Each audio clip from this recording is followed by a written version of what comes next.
पोह्यांपासून तुम्ही भरपूर वेगवेगळ्या रेसिपीज पाहिल्या असतील. पण एकदा ही रेसिपी करून पहा. खात्रीने सांगते आठवड्यातून 3-4 वेळा तरी नक्कीच कराल. करायला अतिशय सोपी आहे आणि भरपूर अशी पोटभरीची आहे, खूप जास्त चविष्ट आहे. मुलांच्या टिफिनसाठी करू शकता किंवा नाश्त्यासाठी करू शकता. जर अचानक कोणी पाहुणे आले तर नेहमीचे तेच तेच कांदा पोहे करण्यापेक्षा या पद्धतीने तुम्ही ही रेसिपीसुद्धा नक्कीच करू शकता. तर पहा त्यासाठी काय करायचे आपल्याला, जितक्या प्रमाणात तुम्हाला ही रेसिपी करायची आहे ना, तितक्या प्रमाणामध्ये इथे पोहे घ्यायचे आहेत. आता इथे ही रेसिपी मी 2 जणांसाठी करते आहे, तर त्यासाठी मी एवढे पोहे घेतलेले आहेत.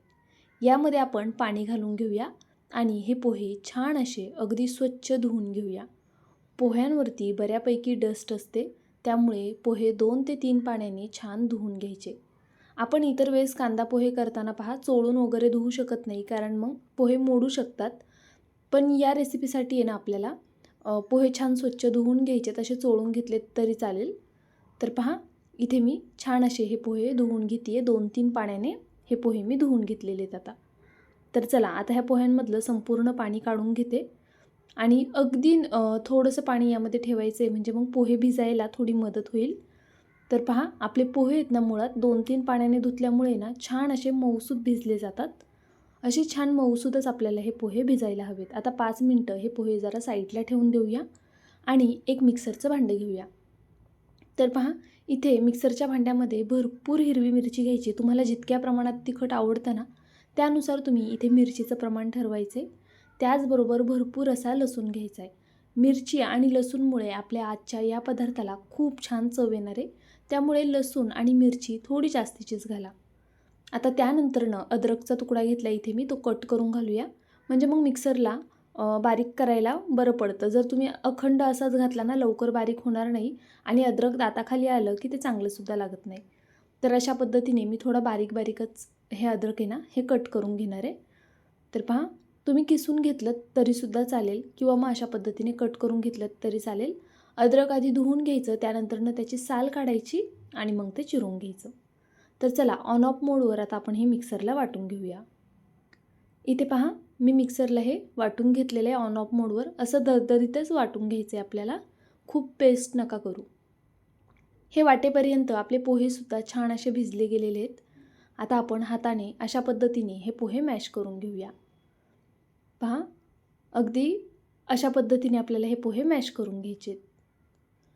छान असे हे मॅश होतात ते. जर तुम्हाला वाटलं की थोडंसं यामध्ये पाण्याची गरज आहे, तर तुम्ही अगदी नॉर्मल पाणी पोह्यांमध्ये घालू शकता. पोहे छान मऊसूत असे भिजले पाहिजे नाहीत. आता इथे मी बटाटा घेतला आहे. आपल्याला बटाटा किसून घालायचा आहे यामध्ये. बटाट्यामुळे या पोह्याला बाइंडिंग छान येईल आणि आपला होणारा पदार्थ खूप जास्त चविष्ट आणि छान लागेल. तर पहा इथे मी उकडलेले 2 बटाटे घालणार आहे. थोडी मोठी साईज होती बटाट्यांची. जर लहान असतील तर 3-4 तुम्ही घेऊ शकता.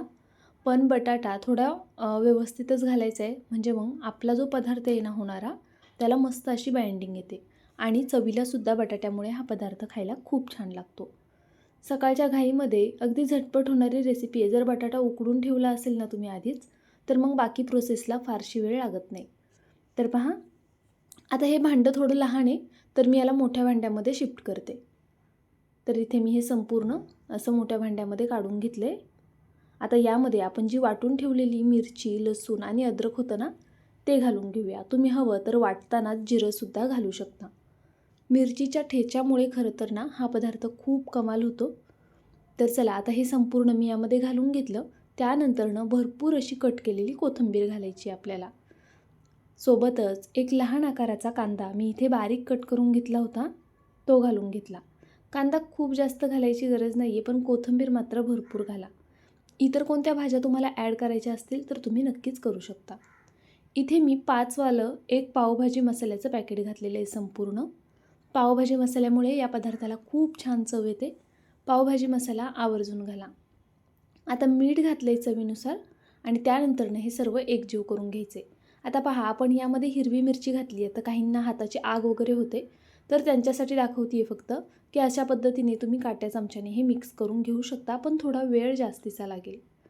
आणि जर तुम्हाला मिरचीचा काही प्रॉब्लेम नसेल किंवा नेहमीची सवय असेल, बहुतेक वेळा हाताची आग होते मिरचीमुळे, काय करायचं, यामध्ये हात घालण्यापूर्वी आहे ना थोडंसं हाताला तेल लावून घ्यायचं आणि अशा पद्धतीने हे छान जसं आपण गव्हाचं पीठ मळतो ना त्या पद्धतीने मळून घ्यायचे. संपूर्ण मसाला मिरची सगळं एकजीव झालं पाहिजे आणि ह्याचा छान असा गोळासुद्धा तयार झाला पाहिजे.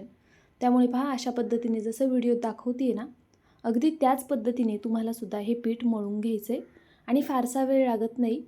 पीठ मळून झालं की लगेचच स्वच्छ असा साबणाने हात धुवून घ्यायचा, म्हणजे मग हाताची जास्त आग होणार नाही.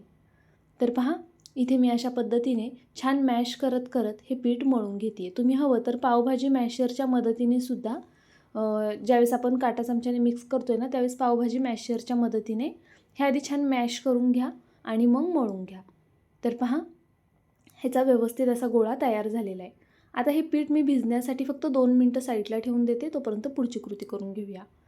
इथे त्याच सेम मिक्सरच्या भांड्यामध्ये मी मिरची घेतलेली आहे. त्यानंतरनं भरपूर अशी कोथिंबीर घेतली. जितका पुदिना आहे ना त्याच्या अर्धी कोथिंबीर घ्यायची. तर पहा जेवढी कोथिंबीर घेतली आहे ना मी त्याच्या डबल पुदिना इथे मी घालून घेणार आहे. तर इथे मी संपूर्ण पुदिना घालून घेतला. त्यानंतर आपण यामध्ये साखर घालूया. पुदिन्याच्या चटणीमध्ये ना न विसरता साखर घालायची, त्यामुळे चटणीला खूप छान चव येते. जवळपास अर्धा चमचा मी इथे साखर घातलेली आहे. सोबत चवीनुसार मीठ घालायचं आहे. मीठ पहा बेतात घाला, कारण ही चटणी वाटल्यानंतर न ह्याची क्वांटिटी खूप कमी होते, त्यामुळे मीठ अगदी बेताने घालायचं आहे. त्यानंतरनं इथे माझ्याकडे आलू भुजिया शेव आहे, तर मी ही घालते आहे. तुमच्याकडे आलू भुजिया शेव नसेल तर कोणती साधी शेव असेल ती घातली तरी चालेल, किंवा फुटाण्याची डाळ घातलीत तरी चालेल, किंवा मग कोणत्याही प्रकारची शेव किंवा डाळ नाही घातलीत तरीसुद्धा चालणार आहे. पण यामध्ये लिंबू आणि साखर आवर्जून घाला. तर पहा इथे मी अर्ध्या लिंबाचा रस घालते आता पिळून. असा हातावरती पिळून घातला ना की बिया हातामध्ये राहतात आणि मग बिया खाली ह्याच्यामध्ये पडणार नाहीत चटणीमध्ये. तर चला आता आपण हे गरजेनुसार पाणी घालून वाटून घेऊया. यामध्ये पाणी खूप प्रमाणात घालायचं नाही आहे. आपल्याला ही चटणी अगदी पातळही करायची नाही आहे आणि खूप घट्टही ठेवायची नाही आहे. पहा अगदी परफेक्ट अशी आपली ही चटणी वाटून तयार झालेली आहे. आपण जी शेव घातली आहे ना त्यामुळे याला थोडा दाटसरपणा येतो. तर पहा मस्त अशी चटणी तयार झालेली आहे. अगदी चटपटीत लागते. ह्यामध्ये ना साखरेची चव, लिंबाची चव आणि थोडा झणझणीतपणा असा बॅलन्स झाला पाहिजे. तशी चटणी झाली ना की मग ती चटणी कशासोबतही खायला अप्रतिम लागते. बरं चला आता चटणी जरा वेळ साईडला ठेवून देऊया आणि पुढची कृती करून घेऊया. इथे पहा मी हा बटर पेपर घेतलेला आहे. जर तुमच्याकडे पेपर नसेल ना तर तुम्ही काय नॅपकिन वगैरे घेऊ शकता, कॉटनचा रुमाल घेऊ शकता, त्यावरती ही पुढची प्रोसेस करू शकता. आता इथे मी बटर पेपर घेतला आहे त्यामुळे मी याला तेल लावते आहे. पण जर तुम्ही हे घेत असाल, नॅपकिन वगैरे घेत असाल ना, रुमाल घेत असाल तर तुम्हाला तो ओला करून घ्यायचा आहे. जसे आपण नेहमी धपाटे करतो ना अगदी त्या पद्धतीने आपल्याला ही पुढची प्रोसेस करायची आहे. पण यामध्ये काळजी घेण्यासारखी एक महत्त्वाची गोष्ट आहे जी मी तुम्हाला पुढे सांगते. तर पहा आता इथे मी याला छान असं गोल करून घेतलेलं आहे हातावरती आणि आता आपण हा एकसारखा असा थापून घेऊया. आता हे थापत असताना एक काळजी घ्यायची की हे खूप जास्त पातळ नाही थापायचं, थोडंसं जाडसरच ठेवायचं आहे आपल्याला. म्हणजे आपली जशी भाकरी असते ना त्यापेक्षा थोडंसं जाडसर. तर पहा मी इथे एकसारखं हे सगळीकडून असं थापून घेणार आहे, पण थोडं जाडसर ठेवणार आहे. तर इथे अगदी पटपट हे थापून होतं. आणि हां, गोल एकसारखा होणार नाही कारण यामध्ये आपण पोहे मॅश करून घातलेले आहेत. तर शक्यतो पोह्यांचा कोणताही पदार्थ असू द्या तो असा साईडनी थोडासा सुटला जातो. जर तुम्ही पोहे मिक्सरला फिरवून घेतले असते ना तर मग तो असं साईडनी सुटणार नाही. पण आपण अगदी सोप्या पद्धतीने आणि पटपट करायला घेतलेलं आहे हे. आणि पहा तुम्ही असं हाताने एका साईडनी छान असं व्यवस्थित गोल याला आकार देऊ शकता. तर इथे आपलं हे छान थापून झालेलं आहे आणि पहा मी थोडं जाडसरच ठेवलेलं आहे. हे जाडसर ठेवण्याचं कारणसुद्धा मी पुढे तुम्हाला सांगणार आहे. तर पाहू शकता इथे आपण पॅन गरम करण्यासाठी ठेवलेला, यावरती हे थालीपीठ घालून घेऊया आणि याला छान असं एका साईडनी होऊन देऊया. आता गॅस मीडियम ठेवायचा, मीडियम फ्लेमवर ह्याला छान होऊन द्यायचं.